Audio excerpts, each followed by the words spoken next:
danger, Dr. Danfield. Our story opens in the small town of Benton, located north of New York City on the Hudson River.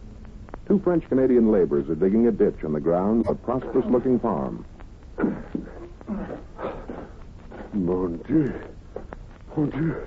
Pierre! Hey, Pierre! Oui? What is it, mon ami? Come here. There's something I do not understand. Hey, what is the matter, Jacques? You find some gold, maybe? Mother of Mary. I think perhaps we have found something we are not supposed to, huh, Pierre? Oh, cross yourself, Jacques. It is the body of a man. Sac, what is left of a man. Come, we should not disturb the grave of the dead. Grave, you say? Do not be a fool, Pierre. Does one bury one's dead in a field behind the house with neither casket nor cross to mark the spot, huh? That I do not think. No? Then what is it you think, mon ami? I think that we will find this is the body of Monsieur Howard Holbrook, who has been reported missing these past months. Come, let us go to the police.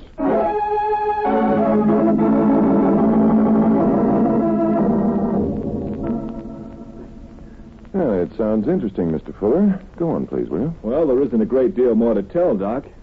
You see, as representative of the Great Eastern Insurance Company, it's my job to check every detail before I recommend to the Home Office that they pay Mrs. Holbrook the $100,000.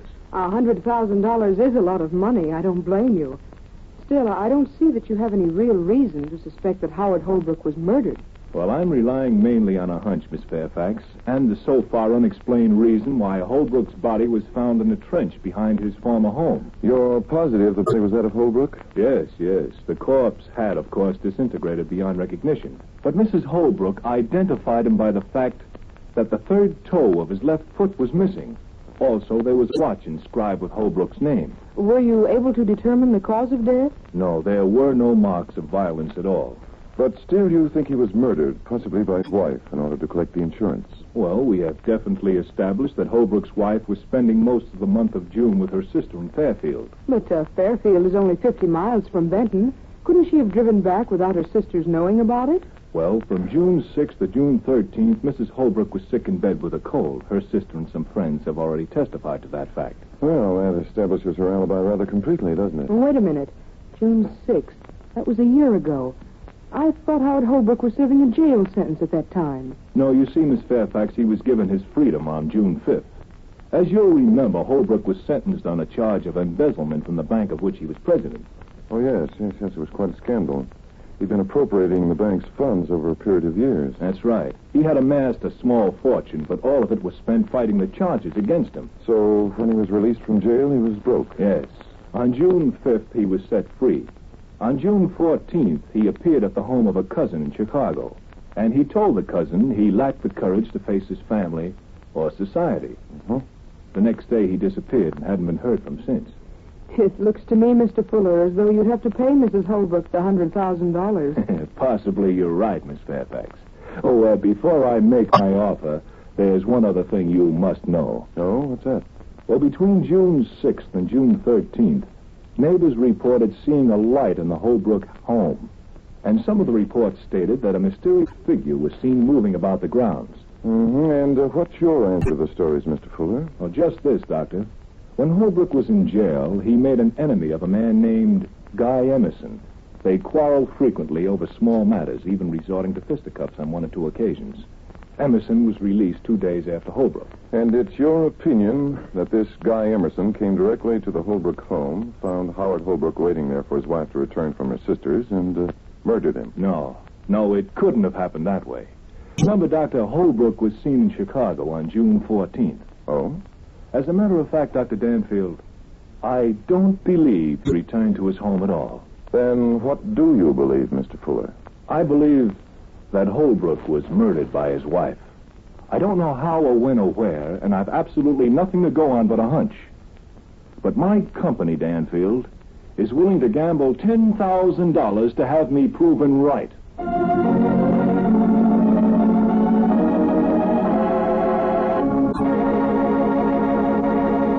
In a moment, we return for the second act of Danger, Dr. Danfield, but first...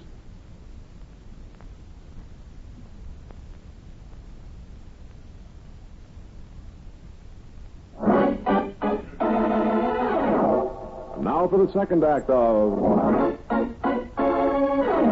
Danger, Dr. Danfield.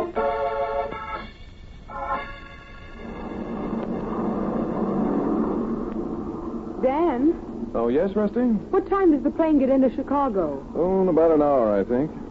And do you really believe that these cousins of Howard Holbrook can help us any? I don't know, Rusty. I'm not yet convinced that it was actually Holbrook who called on them a year ago last June 14th. What if it wasn't? Dan, do you know what I think? What's that, Rusty? I think that you feel that this case is as hopeless as I do. You're just pretending there's a chance of proving that Elsie Holbrook murdered her husband because... Because of $10,000, Rusty? Oh, I don't mean to imply that you take money under false pretenses, only... Rusty, you're wonderful. Don't worry. If I fail to prove that Mrs. Holbrook murdered her husband, I'll not take Mr. Fuller's $10,000.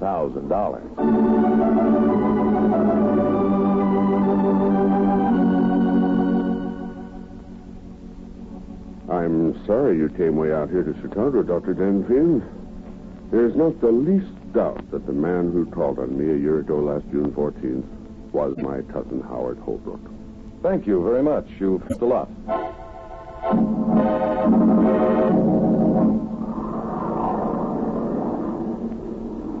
Well, Dr. Danfield, now are you convinced that it was Howard Holbrook who called on his cousin Charles in Chicago? Yes, I am, Rusty. Charles Holbrook struck me as the type of man who wouldn't lie. I can't see that it would avail him anything if he did. But you're still convinced you can build up a case against Mrs. Holbrook? Don't be so pessimistic, Rusty. There's an answer to this problem somewhere, and we're going to find it. What problem? I don't see that there's any problem. A man is found dead. His wife identifies him. There's no indication that he was murdered. There's no indication that he wasn't murdered either, Rusty. And if he wasn't, how did he die? And who buried him in a ditch behind his own house? Di Emerson, his prison mate. Oh, why, it's as plain as the nose on your face. Oh? I thought you didn't believe that story about a mysterious figure being seen about the Holbrook place a year ago last June. All right. So I made a mistake. So now I've changed my mind. If Howard Holbrook was murdered, the murderer had to be Guy Emerson.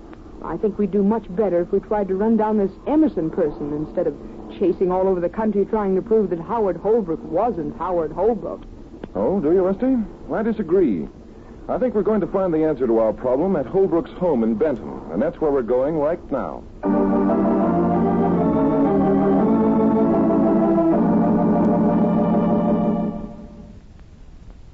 Really, Dr. Danfield, your purpose in coming here is too obvious. Well, I'm sorry you feel that way, Mrs. Holbrook.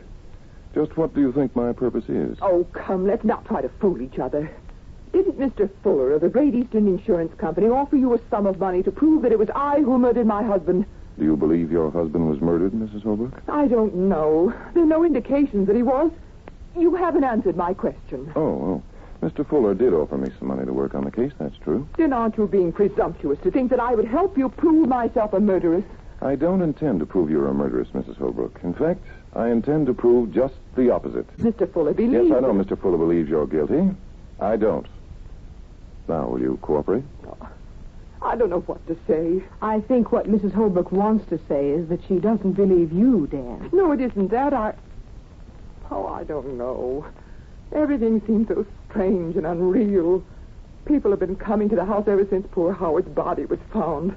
They all act suspicious. They all look at me and go away without offering any explanation. It's terrible. Believe me, I know how you feel, Mrs. Holbrook. Suppose you look at it this way. You didn't murder your husband, so therefore you haven't a thing to lose by offering me your help. As a matter of fact, you have everything to gain. Oh, I suppose you're right. What is it you want me to do? Well, I'd like to ask you a few questions, and then I'd like permission to remain here at your home for a few days. Very well. You'll have to shift for yourself, however. I've had no servants for over a year. Everything's run down. I've only been able to survive because there was a lot of valuable machinery and livestock that I could sell. Yes, I understand. Howard Holbrook's plan was to build himself a model farm up here, wasn't it? Yes, we'd only lived here one summer, you know. Howard invested most of our savings.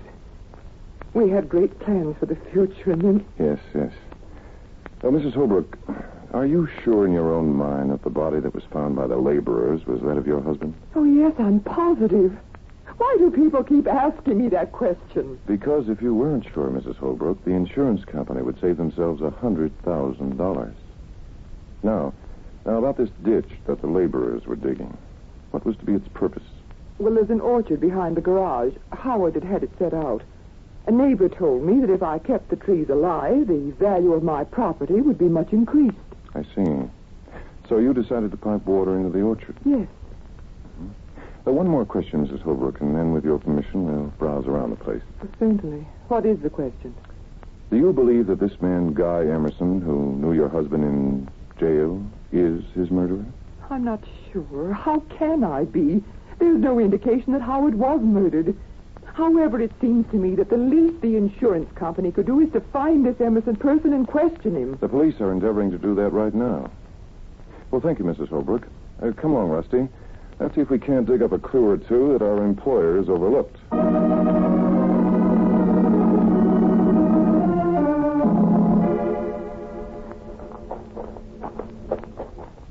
Dan, when you told Mrs. Holbrook that you didn't believe she murdered her husband, did you mean it? I've already told you I meant it, Rusty. Now stop asking me. I don't want to change my mind.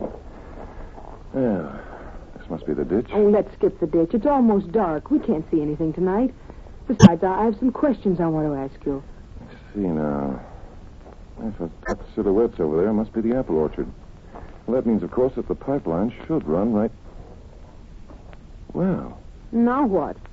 I'm no surveyor, Rusty, but it seems to me that if Mrs. Holbrook wanted to run water from the house to her orchard, she's spending a lot of money unnecessarily. Why? Why? Because if those laborers kept going in the same direction as they started, they'd wind up at a point between the house and the garage. Oh, Dan, stop grabbing at straws. There could be a dozen reasons why the ditch is heading in that direction. Oh, name three. The laborers might have struck a ledge. They might have intended to splice into the pipeline that must run from the house to the garage. Or they might have intended to splice it at the garage instead of the house. Yeah, perhaps you're right.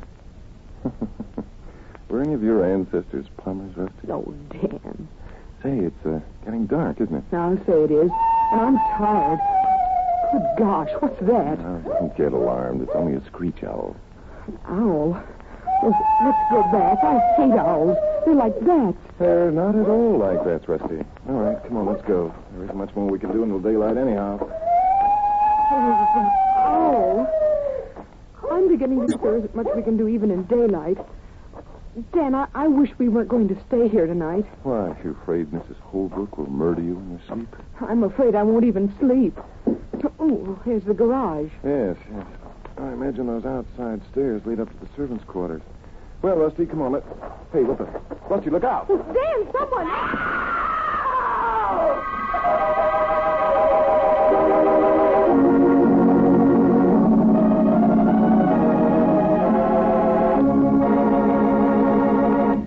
In a moment, we'll return for the third act of Danger, Dr. Danfield, but first...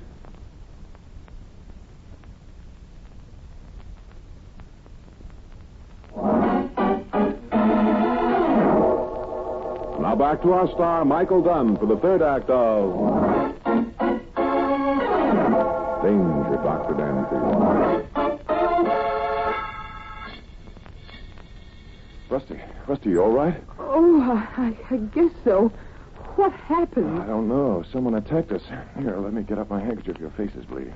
Oh, I didn't see anyone, and I didn't hear anyone either. Hello? Is that you, Dr. Danfield? Is something wrong? Oh, over this way, Mrs. Holbrook. Bring a light, will you please? How's it now, Rusty? Oh, I am all right. More scared than anything, I guess. Dan, what was it? What was what? Oh, here's Mrs. Holbrook. Over here, Mrs. Holbrook. Oh, what is it? What happened? I heard the girl scream. Oh, it's nothing serious, Mrs. Holbrook. Someone attacked us. Hold the lantern up a little bit, will you please? Oh, my, she's bleeding. I'll call a doctor. It's only a scratch. No, I don't need a doctor. Dan, did you see the person who attacked us? No, he got away too fast. Here, let me wipe off Are his you face. sure it was a he? Am I sure it was a... What do you mean by that? Well, she's upset and frightened. Come back to the house, both of you. If you won't let me call a doctor, I can at least bathe that scratch on your face. Well, that's an excellent idea, Mrs. Holbrook. Come Come along, Rusty. But, Dan, you don't seem to understand. I understand perfectly, Rusty. Come along.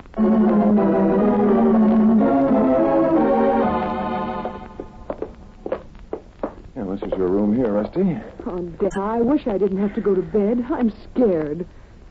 Can't we sit up all night? Sit up all night? That isn't going to help matters any, Rusty. There's nothing to be frightened of. Well, there is. I don't know what, but there's something terribly wrong in this house. Dan, why do you suppose Mrs. Holbrook left us alone so long in the kitchen when she went for the antiseptic? I think she went to telephone. Oh, here's that awful owl. Hmm. Telephone? To whom? I don't know, but I plan to find out in the morning. How? Was she telephoning to someone about us? I wouldn't be surprised, Rusty. However... Dan, that was a shot. Yes. Come on, there's the window at the end of the corridor. It sounded as though it came from the garage. Look there. Someone's running across the field. Oh, he's carrying a rifle. In that bright moonlight, it's easy to see. Yes. Dan, what's that in his other hand? I don't know. Well, he's gone now. I wonder if... Dan, what does it mean? Oh, I wish we'd never come here. On the contrary, Rusty, I'm very glad we did come here. Let me see now. Yes, by George, that must be it. What must be what? Rusty, I think I'm beginning to see the answer to all this mystery. Yes, I'm sure I am. Well, what is it? For goodness sake, tell me. Yes, it all adds up now, as soon as I check a few more facts. Come along, Rusty. We're going to get a good night's sleep, and then I think we can clean this case up.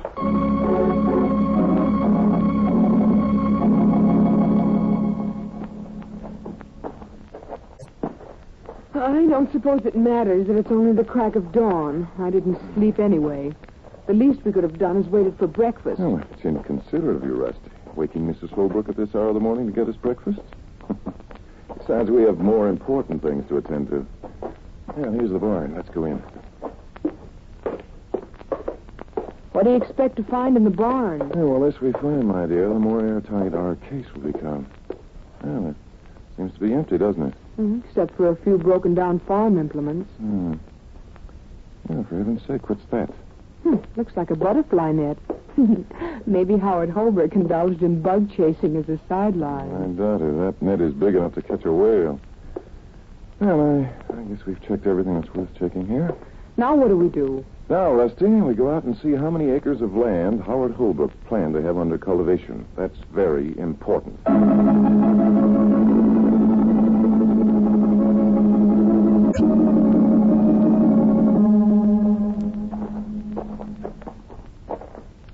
Okay. So Holbrook could have had 50 acres under cultivation, mostly in apple orchards and potatoes. Now where are we? Well, we're a lot closer to the solution of this mystery than we were a half an hour ago, Rusty. Uh-oh, who's this? Looks like the farmer from next door. Dan, look at that ugly scar running from the corner of his eye. Yeah. Hello there. Looking for something? No, nothing in particular. We're staying here at the Holbrook farm for a couple of days. Oh. And my name's Dunstan. Jason Dunstan. I live next door. Well, glad to know you, Mr. Dunstan. I'm Dr. Daniel Danfield, and this is my secretary, Rusty Fairfax. Well, the crime psychologist, eh? Still trying to find out if Holbrook was murdered, Doc? Do you think he was murdered, Mr. Dunstan? I'm sure he didn't crawl in that ditch himself and pull the dirt over him. Yes, you're quite right. Oh, by the way, did you hear a shot last night? A shot? No. Where'd it come from? From somewhere near Mrs. Holbrook's garage. Oh, well, I wouldn't be able to hear it anyhow. My place is half a mile away. Who was shooting at what? Well, we don't know. Tell me, did you know the Holbrooks very well, Mr. Dunstan? Oh, I didn't know Holbrook at all. I didn't buy my place until about, 4 months ago. Mrs. Holbrook and I have become pretty well acquainted, though, since then. I bought some of the stuff she sold off. Mm-hmm. Did you have much to sell? Oh, plenty. Holbrook really went to town when he stopped the place. Oh, the widow would get along, even though she doesn't collect her insurance, though. Dan, look, someone's driving into Mrs. Holbrook's yard. Oh, yes, probably a tradesman. Well, by the way, Mr. Dunstan, is there a public library in the village? Public library? Yes. That's a funny question. Well, yes, I suppose there is, although I never happened to see one. There's a set of encyclopedias in Mrs. Holbrook's living room, Dan, if you want to look up information. Oh, is there, Rusty? That's fine. Well, it was nice meeting you, Mr. Dunstan. Possibly we'll see each other again. Yes. Come along, Rusty. Yeah, you bet, Doc. And if there's anything I can do to help you, just let me know. I hope I didn't embarrass Mr. Dunstan by staring at that scar on his face. Yes. Well, it all adds up, doesn't it, Rusty? What adds up? Oh, say, Dan, that man coming across the fields is Mr. Fuller, the insurance investigator. Yes, so it is. Hello there, Mr. Fuller. Hello, Doc. It's Fairfax. I thought I'd drop by and see how things were going. Well, you made it bright and early, all right. It's only 6 o'clock. Well, I'm not used to this country air, Miss Fairfax. I stayed at the hotel in the village last night and hardly closed my eyes. Oh, make headway, Doc? Oh, yes. We've got your mystery cleared up for you, Mr. Fuller. It wasn't too difficult. What? This is incredible. Do you mean that you actually know who murdered Howard Holbrook? No, but I know that my earlier conviction was right. Holbrook wasn't murdered. Wasn't murdered?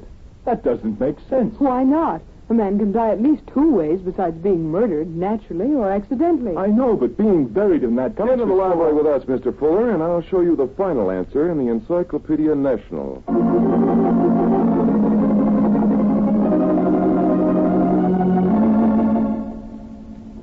Let's see now. M-A to N-E, N-E to P. Yes, here we are. I wonder where Mrs. Holbrook is. She ought to be getting up by now. Oh, I'm much more interested in what Danfield expects to find in that encyclopedia than I am in... and sound. Yes, here we are. Owls. Owls? What does it say, Dan? Just what I expected it to say, Rusty. Listen. A mother owl will become vicious to a point of insanity if she thinks her offspring are in danger. At such times, they fear nothing, will attack any foe regardless of size. Their claws are like steel. Have an advantage because they are entirely soundless in flight. Dan, then it was an owl that attacked us last night. We didn't see anything or hear anything. That's right, Rusty. It was an owl that's responsible for the scar on Jason Dunstan's forehead. On Jason Dunstan's forehead? Yes, it was an unusually deep scar, made about a year ago, wouldn't you think? Yes, but... Wait a minute, Doc. How does this business about the owls and scars on foreheads tie in with the murder of Howard Holbrook? It was rather an elaborate plan for murder, Mr. Fuller, and most cleverly executed. I'll be glad to explain. Oh, come in, Mr. Dunstan. I rather expected you. Where's your partner in crime, Mrs. Holbrook? Right here. Oh. You're clever, Danfield, but you're also a fool. Dan, they've both got guns. Naturally, they both have guns. 2 people who are about to be proven guilty of murder would be expected to carry guns. Well? You're a cool one, Danfield. What a pity that you went to all this trouble for nothing. Oh, I didn't do it for nothing. I did it for $10,000. $10,000, eh? Fuller, you must have been pretty sure of yourself to gamble that amount. I was, but I still don't... Of course you don't. You're not smart like Danfield. Go on, Doc. Give the guy his money's worth. Tell him how you worked it out. I'll be glad to. When Howard Holbrook was in jail, his wife got the idea about the owls. She visited her husband and told him her plan. The day before Holbrook's liberation, she left for her sisters to establish her alibi. When Holbrook got home, the place was deserted. Using the net which we found in the barn, he captured the mother owl. So that's why the net interested you so much. Yes, Rusty. Mr. Holbrook then dipped the steel-like claws of the owl in a powerful poison called curare. Poison? Then that's why Holbrook's body showed no signs of violence. You're almost right, Mr. Fuller, but not quite. After poisoning the owl's claws, Holbrook released the bird and sat back to wait. Yes? For what? You know for what, Mr. Dunstan. For the arrival of his convict friend, Guy Emerson. Well, then it was Guy Emerson who murdered Holbrook. Oh, no, Rusty. It wasn't Guy Emerson who murdered Holbrook. In fact, it wasn't Holbrook who was murdered. It was Emerson. What? Well, then the corpse that was found wasn't that of Howard Holbrook at all. That's right. The corpse was that of Guy Emerson. As a matter of fact, this gentleman here who is pointing the gun at me and who calls himself Jason Dunstan is actually Howard Holbrook. Oh, Mr. Fuller, did you tell your men to surround the place? What? Surround? Good. Rusty, step away from the window so the policeman can shoot. Will you? Howard, is it trick? Is it? Grab that woman, Fuller. All right, Holbrook, you better shoot now while you got a chance.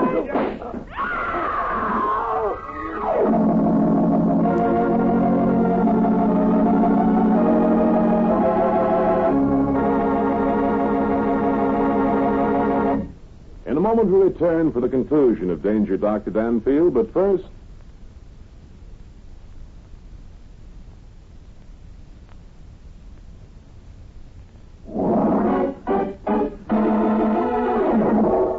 Now back to Michael Dunn for the conclusion of... Danger, Dr. Danfield. Oh, come in, Mr. Fuller. Miss Fairfax and I were just about to leave. Is everything taken care of? Yes, the local police department took them both away. Oh, by the way, Doc, before you leave, I'd like to hear the end of the story. Well, there isn't a great deal more to tell. Holbrook obviously inveigled Guy Emerson to a spot near where the owl had its nest. The owl attacked, gouged Emerson about the face, and the poison took effect, killing him. Then what? Well, then Holbrook transferred his watch to Emerson's pocket and severed the third toe of his left foot. Afterward, he buried him out behind the garage. And then Holbrook went to Chicago, called on his cousins, and announced he couldn't face society and was going to disappear. Yes, that's right, Rusty. He stayed out of sight for a while and then returned to this town and bought the adjoining farm. No one recognized him because few people had ever seen him in this neighborhood and because his face was disfigured by the scar. Well, I guess that explains everything. What got you to thinking along those lines, Dan? Oh, a great many things, Rusty. But chiefly it was the ditch going in the wrong direction, the net in the barn, and the scar on Holbrook's face. The scar? Of course. It was not unlike the one on your face, Rusty, only his was deeper. Then I remembered that after we heard the shot last night, we no longer heard the hoot of the owl. Holbrook shot the owl? Yes. When Mrs. Holbrook knew we'd been attacked, she called her husband and told him to shoot the owl just in case we got suspicious. Oh, and then when you saw the scar on Holbrook's face, you reasoned that he must have been attacked by the owl when he captured it to dip its claws in poison. Rusty, you're 100% right. You're always right. I don't know what I'd do without you. As a matter of fact, I don't intend to do without you. Now, come on, Rusty. We've got $10,000 to spend. Let's go.